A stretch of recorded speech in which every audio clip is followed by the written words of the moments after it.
Let's take a look at how to change the batteries on our Disney spinner here. So we've got our light up little Mickey Mouse top, and we're just gonna look around on the back, and you can see that the battery compartment is closed with a very small screw. So I am going to use a very small screwdriver. If you don't have a dedicated screwdriver for something this small, a glasses repair screwdriver will work well for something like this. You can usually get it at a convenience store. Be very careful because it's a very small screw. It's easy to damage it when you're doing this. So let's go ahead and pop that open. Now inside, we're gonna find these AA batteries. This is the ones that come with it.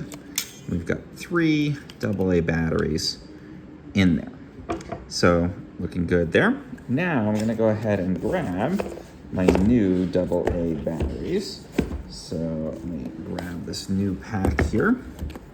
We'll open this up.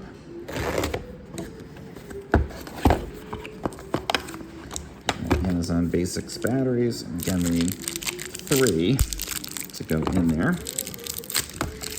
Now, it's very important to align these properly.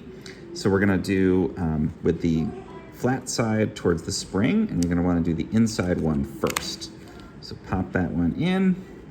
Now we're gonna do these on top. Again, flat side of the battery towards the spring. Now let's just test it. Yep, looking good. Still spinning. Now we're just gonna go ahead and put this back in. Make sure, see these little tabs on the bottom. You wanna make sure that they're in there.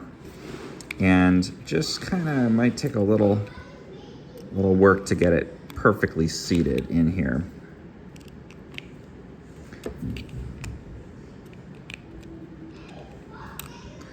I'm gonna put it in here first. You can see this part is obviously presenting me the most difficulty. There we go.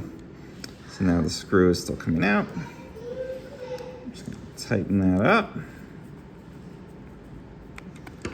And we are good to go. So you don't have to throw this thing away. You can put your batteries in and your kids can use it for a good long while. If you found this helpful, please do like and subscribe.